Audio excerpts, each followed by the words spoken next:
ഈ അപകടം കപ്പലപകടം സാധാരണ ഇന്ത്യയിൽ പല സ്ഥലത്തും നടക്കാറുണ്ട്, ലോകത്ത് ദൈനംദിനം നടക്കാറുമുണ്ട്. പക്ഷേ ഇതിനകത്ത് ഇഷ്യൂ എന്താണെന്ന് ചോദിച്ചാൽ, നമ്മുടെ തീരത്ത് വളരെ അടുത്തുള്ള 13 നോട്ടിക്കൽ മൈലിന് MMD പറയുന്നു, DG ഷിപ്പിംഗ് പറയുന്നു. ആദ്യം കപ്പലാളുകൾ പറഞ്ഞു 38, 32, ഏതായാലും 13 നോട്ടിക്കൽ മൈൽ എന്ന് വെച്ചു. 13 നോട്ടിക്കൽ മൈലാണെങ്കിലും FIR ഇട്ട് കേസ് രജിസ്റ്റർ ചെയ്തിട്ട് വേണം ആദ്യം അന്വേഷിക്കാൻ. ലോകത്ത് ഏത് തുറമുഖത്തിനടുത്താണെങ്കിലും കടലിലാണെങ്കിലും ഇങ്ങനെ ഒരു കപ്പൽ മുങ്ങുകയും ഒരു ഓയിൽ സ്പില്ലേജ് ഉണ്ടാകുകയും ചെയ്താൽ അതാത് രാജ്യത്തിൻ്റെ നിയമം അനുസരിച്ച് FIR ഇട്ട് ക്രൈം രജിസ്റ്റർ ചെയ്ത് അന്വേഷിക്കും. വിദേശത്ത് അമേരിക്കയിൽ തന്നെ നടന്നിട്ടുള്ള ഓയിൽ മിക്സ്ഡ് വാട്ടർ കൊണ്ടുപോയ കപ്പലിന് വരെ കേസെടുത്ത് എനിക്കറിയാം. ഇതിനകത്തിപ്പോൾ മെയിനായിട്ട് ഡയറക്ടർ ജനറൽ ഓഫ് ഷിപ്പിംഗ് ആണ് അന്വേഷിക്കേണ്ടത്. സാങ്കേതിക കാര്യങ്ങൾ ഡയറക്ടർ ജനറൽ ഷിപ്പിംഗ് അന്വേഷിച്ചു. അതിൻ്റെ ഒരു പ്രാഥമിക റിപ്പോർട്ട് അവർ പറഞ്ഞു, ഇത് ഓപ്പറേഷണൽ റീസൺസും ടെക്നിക്കൽ റീസൺസുമാണ്. ഓപ്പറേഷണൽ റീസൺസ് എന്ന് പറയുമ്പോൾ ഈ കപ്പലിൽ കണ്ടെയ്നറുകൾ ലോഡ് ചെയ്ത വിഴിഞ്ഞം തുറമുഖത്ത് ലോഡ് ചെയ്ത് തുടങ്ങി അത് ലാഷ് ചെയ്യുക, അതായത് കണ്ടെയ്നറുകൾ തമ്മിൽ കൂട്ടിക്കെട്ടുക, അതിൻ്റെ ഇരുമ്പിൻ്റെ സ്റ്റീൽ റോഡ് വെച്ചിട്ട് അവിടം തുടങ്ങി അതിൻ്റെ ബാലൻസിങ്, സെൻറ്റർ ഓഫ് ഗ്രാവിറ്റി ഇതെല്ലാം നോക്കേണ്ട ഉത്തരവാദിത്തം പോർട്ട് അതോറിറ്റിക്കും കപ്പലിൻ്റെ മാസ്റ്റർക്കും എഞ്ചിനീയർക്കും ഉദ്യോഗസ്ഥർക്കൊക്കെ ഉണ്ട്. അത് കഴിഞ്ഞ് അത് സേഫ് ഫോർ വോയേജ് ആയിരുന്നോ, അങ്ങനെയാണോ അത് വിഴിഞ്ഞം തുറമുഖം വിട്ടത്, ആ കാര്യങ്ങളൊക്കെ അന്വേഷിച്ച് വരികയാണ് DG. പക്ഷേ സംസ്ഥാന സർക്കാരിനും അതിൻ്റെ ഉത്തരവാദിത്തമുണ്ട്. അത് മുങ്ങാനുണ്ടായ കാരണം അതാണ് ആദ്യം അന്വേഷിക്കേണ്ടത്.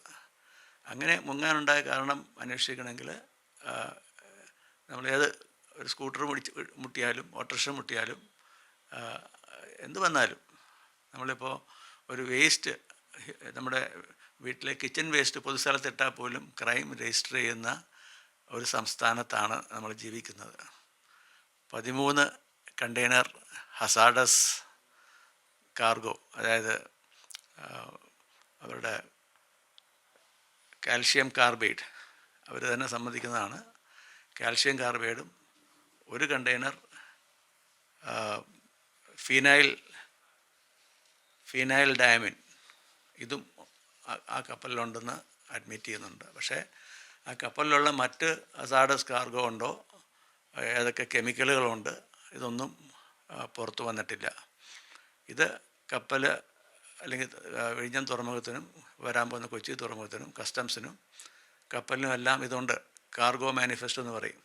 അത് നോക്കിയാൽ ഓരോ കണ്ടെയ്നർ, നമ്മുടെ തീരത്തടിഞ്ഞ കണ്ടെയ്നറിൻ്റെ നമ്പർ വെച്ച് അവിടെ അടിഞ്ഞ ചരക്ക് ഏതാണ് എന്ന് പരിശോധിച്ചാൽ അറിയാൻ പറ്റും. അപ്പോൾ ഉദാഹരണത്തിന് ഇപ്പോൾ ശക്തികുളങ്ങര ഒരു കണ്ടെയ്നർ റെഫ്രിജറേറ്റഡ് കണ്ടെയ്നറാണ് വന്നത്. അതായത് നമ്മുടെ ഫ്രോസൺ ഗുഡ്സ് കൊണ്ടുപോകുന്ന, ഫ്രോസൺ സീ ഫുഡ് കൊണ്ടുപോകുന്ന റെഫ്രിജറേറ്റഡ് കണ്ടെയ്നർ. പക്ഷേ അതിനകത്തുണ്ടായിരുന്നത്, അന്ന് അവിടെ ഉണ്ടായിരുന്ന ഉദ്യോഗസ്ഥർ പറഞ്ഞത് അത് ബെഡ് ഫോം ആണെന്നാണ് പറഞ്ഞത്. ബെഡ് ഫോം ഒരിക്കലും അങ്ങനെ കത്തൂല. ഇത് അതിൻ്റെ എയർ ക്രാഷ് പോലെ കത്തി കറുത്ത പുകയും ഭീമമായ തീയും. അപ്പം ഒബ്വിയസ്ലി അതിനകത്തൊരു കെമിക്കൽ ഉണ്ടായിരുന്നു. അത് ആ കണ്ടെയ്നർ കത്തിക്കഴിഞ്ഞാൽ അതിനകത്ത് ഒരു വേസ്റ്റ് പോലും ഇല്ലാതെ കത്തി. അപ്പോൾ അത് അന്വേഷിക്കേണ്ടതാണ്. അതിനെക്കുറിച്ചൊരു അന്വേഷണം നടന്നിട്ടില്ല. അപ്പോൾ അതിൻ്റെ അർത്ഥം കാർഗോ മാനിഫെസ്റ്റിലുള്ളതിൽ നിന്ന് വ്യത്യസ്തമായിട്ട് ഒരു മിസ് ഡിക്ലറേഷൻ നടന്നിട്ടുണ്ട്. അത് കസ്റ്റംസിനും പരിശോധിച്ചാൽ മനസ്സിലാവും. മറ്റേത് ഏജൻസിക്കും, പൊല്യൂഷൻ കൺട്രോൾ ബോർഡിനായാലും ഡിസാസ്റ്റർ മാനേജ്മെൻ്റ് ആണെങ്കിലും ആർക്ക് അന്വേഷിച്ചാലും മനസ്സിലാവും. എന്ന് പറഞ്ഞ പോലെ ബാക്കിയുള്ള എത്ര ഹസാഡസ് കാർഗോ ഉണ്ട്, എന്തൊക്കെ തരം കാർഗോ ഉണ്ടെന്നുള്ള കാർഗോ മാനിഫെസ്റ്റ് വെച്ച് ഓരോ കണ്ടെയ്നർ ഇനിയും സാൽവേജ് ചെയ്ത് കിട്ടുമല്ലോ, പൊട്ടിയും അല്ലാതെയും കിട്ടും. അപ്പോൾ മിസ് ഡിക്ലറേഷൻ ഉണ്ടോ എന്ന് ആദ്യം നോക്കുക. മിസ് ഡിക്ലറേഷൻ ഉണ്ടെങ്കിൽ അതിന് വേറെ കേസ് എടുക്കാം. ഈ കണ്ടെയ്നർ നമ്മുടെ തീരത്ത് പാരിസ്ഥിതിക പ്രശ്നം ഉണ്ടാക്കുന്നുണ്ടോ, നമ്മുടെ മത്സ്യസമ്പത്തിന് അപകടകരമാണോ എന്നുള്ളത് അറിയാവുന്നവരുടെ അടുത്ത് ചോദിക്കുക. ഇനിയും പഠിച്ച് 2 മാസം കഴിഞ്ഞ് റിപ്പോർട്ട് കിട്ടിയിട്ട് കാര്യമില്ല. അതിനുള്ള ഏജൻസികളുണ്ട്. ഇപ്പോൾ ഉദാഹരണത്തിന് ഈ കാൽഷ്യം കാർബൈഡ് കടൽ വെള്ളവുമായിട്ട് മിക്സ് ചെയ്ത് കഴിഞ്ഞാൽ അസറ്റിലൈൻ ഗ്യാസ് ഉണ്ടാകും എന്നുള്ള എല്ലാവർക്കും അറിയാം. കെമിസ്ട്രി പഠിച്ചവർക്ക് പ്രത്യേകിച്ചും അറിയാം. ഇപ്പോൾ അസറ്റിലൈൻ ഗ്യാസ് ഉണ്ടായിക്കഴിഞ്ഞാൽ C2H2 അതിൻ്റെ ബൈ പ്രോഡക്റ്റായിട്ട് കാൽഷ്യം ഹൈഡ്രോക്സൈഡും ഉണ്ടാവും. അത് CaOH2. അപ്പോൾ കാൽഷ്യം ഹൈഡ്രോക്സൈഡ് അതും ഹാംഫുള്ളാണ്. കഴിഞ്ഞ ആ ഇന്ത്യയിൽ നടന്ന ചർച്ചയിൽ ഒരു ഫിഷറീസ് ഡയറക്ടർ അദ്ദേഹം പറയുകയുണ്ടായി, മത്സ്യത്തിൻ്റെ മുട്ടയിടുന്ന സീസണാണ് ജൂൺ ജൂലൈ മാസങ്ങൾ. അപ്പോൾ ഈ കാൽഷ്യം ഹൈഡ്രോക്സൈഡ് മത്സ്യത്തിൻ്റെ മുട്ടകളെയും അതിൻ്റെ കുഞ്ഞുങ്ങളെയും ബാധിക്കും, ചത്തുപോകുമെന്ന് അസന്നിഗ്ധമായിട്ട് പറഞ്ഞിട്ടുള്ളതാണ്. അപ്പോൾ നമ്മുടെ ശാസ്ത്ര വിദഗ്ധന്മാരും അതൊന്ന് അന്വേഷിക്കണം, ഫിഷറീസ് ഡിപ്പാർട്ട്മെൻറ്റ് അന്വേഷിക്കണം. കാരണം നമ്മളിപ്പോൾ 2 മാസം ട്രോളിംഗ് നിരോധിക്കുന്ന കാലമാണ്. അപ്പം ഇതൊക്കെ നമ്മുടെ സ്റ്റേറ്റിനെ, നമ്മുടെ രാജ്യത്തെ ബാധിക്കുന്ന കാര്യങ്ങളാണ്.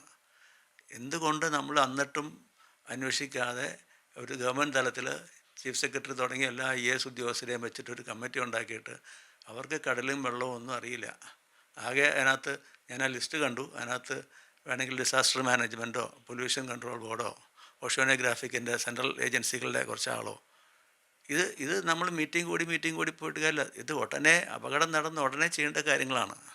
അതുമാത്രമല്ല, നമ്മുടെ സംസ്ഥാന സർക്കാരിൻ്റെ അല്ലെങ്കിൽ കേന്ദ്ര സർക്കാരിൻ്റെ ഇവർക്ക് എന്തൊക്കെ, കഴിഞ്ഞ ദിവസം കേന്ദ്ര സർക്കാരിൻ്റെ മീറ്റിങ്ങിൽ അവർ പറഞ്ഞു ഇതിനുള്ള എക്യുപ്മെൻറ്റ്സ് ഇല്ല.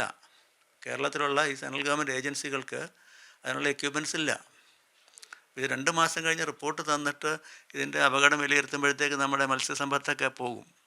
ഇപ്പോൾ മത്സ്യത്തൊഴിലാളികൾക്ക് ഇപ്പം കടലിൽ പോകാനുള്ള നിരോധനം പറഞ്ഞിട്ടുണ്ട്. അത് എനിക്ക് തോന്നുന്നു കഴിഞ്ഞ പ്രസ് മീറ്റിൽ ബഹുമാനപ്പെട്ട മുഖ്യമന്ത്രി അത് നീക്കം ചെയ്തിട്ടുമുണ്ട്. പക്ഷേ ഇതെല്ലാം ഞാൻ പറയുന്നത് കേന്ദ്ര സംസ്ഥാന സർക്കാരിൻ്റെ എതിരായിട്ടല്ല. ഇതെല്ലാം സംസ്ഥാന സർക്കാരോ കേന്ദ്ര സർക്കാരോ അവരുടെ ട്രഷറിയിൽ നിന്നുള്ള നമ്മുടെ പണം എടുത്ത് ചിലവാക്കേണ്ട കാര്യമില്ല. മാരിടൈം നിയമം പറയുന്നത് ഇത് കപ്പൽ ഉടമയിൽ നിന്ന് ഈടാക്കണം. അതിന് പല മാർഗങ്ങളുണ്ട്. ഞാൻ ബന്ധപ്പെട്ടവർക്ക് അതിൻ്റെ ഒപ്പീനിയൻ കൊടുത്തിട്ടുമുണ്ട്. പല മാർഗങ്ങളുണ്ട്. അപ്പം ഈ ബോംബെയിൽ ഇവരുടെ തന്നെ മറ്റൊരു കപ്പൽ അവിടെ കൂട്ടിയിടിച്ചിട്ട് എണ്ണ സ്പില്ലാകുകയും അതിന് 1000ഓളം കോടി രൂപ അഡ്വാൻസായിട്ട് അവിടുത്തെ സംസ്ഥാന സർക്കാർ വാങ്ങി വെച്ചിട്ടുണ്ട്. അപ്പോൾ നമ്മൾ ഇത്തരത്തിൽ വളരെ വളരെ ലാഘവത്തോടു കൂടി ഇതിനെ കാണുന്നത് ഗുരുതരമായ പ്രത്യാഘാതം ഉണ്ടാക്കും. കുറച്ച് കഴിയുമ്പോൾ ഇലക്ഷനൊക്കെ കഴിയുമ്പോഴത്തേക്ക് ഇവർ കുറച്ച് കണ്ടെയ്നറൊക്കെ എടുത്തിട്ട് പിന്നെ ഈ കപ്പലുടമകളെ ജനീവയിലേക്ക് പോവും. പിന്നെ നമുക്ക് അതൊന്നും റിക്കവറിയിൽ നിയമ നടപടിയൊന്നും അസാധ്യമാണെന്നല്ല. അപ്പോഴത്തേക്ക് അതിൻ്റെ ഈ എല്ലാ കെമിക്കലും നമ്മുടെ കടലിൽ പരന്നിട്ടുണ്ടാവും. ഇപ്പം ഈ ഏറ്റവും ഭീകരമായ നേരത്തെ കാൽഷ്യം കാർബൈഡിൻ്റെ പറഞ്ഞു. ഇപ്പോൾ ഫീനൈൽ ഡയമൈൻ്റെ ഡിഫക്റ്റ് എനിക്ക് അത് നോക്കിയിട്ട് തന്നെ പേടിയാകുന്നു. അക്യൂട്ട് റീനൽ ഫെയിലിയറാണ് അതിൻ്റെ one of the defects. Severe angioneurotic oedema, asthma, shortness of breath, cough, wheezing. ഇത് കടലിൽ വന്നു കഴിഞ്ഞാൽ മത്സ്യത്തെ അഫക്റ്റ് ചെയ്യും, മത്സ്യം വഴി നമ്മളിൽ അഫക്റ്റ് ചെയ്യും. ഇതുമായി ബന്ധപ്പെട്ട എല്ലാ മേഖലകളിലേക്കും വരും. അതുകൊണ്ട് ദയവ് ചെയ്ത് കേന്ദ്ര സംസ്ഥാന സർക്കാർ ഇതിനകത്ത് അതിൻ്റെ ഗൗരവം മനസ്സിലാക്കി ഇടപെട്ട്, ഇപ്പോൾ നമ്മൾ ഷിപ്പിംഗ് ലൈനെ ഉപദ്രവിക്കുക എന്നുള്ള നിയമം അതാണ്. വേറെ എല്ലാ രാജ്യത്തും ഇങ്ങനെ തന്നെയാണ് ചെയ്യുന്നത്. അതുകൊണ്ട് നിയമപ്രകാരം ഇപ്പം നമ്മുടെ എൻവയോൺമെൻറ്റൽ പൊല്യൂഷൻ ആക്റ്റിൽ തന്നെ സെക്ഷൻ 678 പ്രകാരം അതിൻ്റെ പീനൽ പ്രൊവിഷൻ സെക്ഷൻ 15 പ്രകാരം 5 വർഷം ശിക്ഷ കിട്ടുന്ന വകുപ്പുണ്ട്. ഇപ്പം നമ്മളിപ്പോൾ നമ്മുടെ കൊച്ചിയിൽ ഇപ്പം വേസ്റ്റ് റോഡിലിട്ടാൽ എന്ത് വകുപ്പനുസരിച്ചാണ് KCR ചെയ്യുന്നത്? അതിലും ഭീകരമല്ലേ ഇത്? അപ്പോൾ വേണമെന്ന് വെച്ചാൽ നമുക്ക് FIR ഇട്ട് അന്വേഷിക്കാം. അതല്ല അവരങ്ങനെ പോകട്ടെ എന്ന് വെച്ചാൽ അങ്ങനെയാകാം. പക്ഷേ അവസാനം നഷ്ടപ്പെടുന്നത് നമ്മുടെ ജനങ്ങളും നമ്മുടെ നാടും നമ്മുടെ കടൽ സമ്പത്തുമാണ്. പുതിയ വാർത്തകളും വിശേഷങ്ങളും ഇനി വിരൽ തുമ്പിൽ. എല്ലാ ഡിജിറ്റൽ പ്ലാറ്റ്ഫോമുകളിലും ഇപ്പോൾ സീ മലയാളം ന്യൂസ് ലഭ്യം.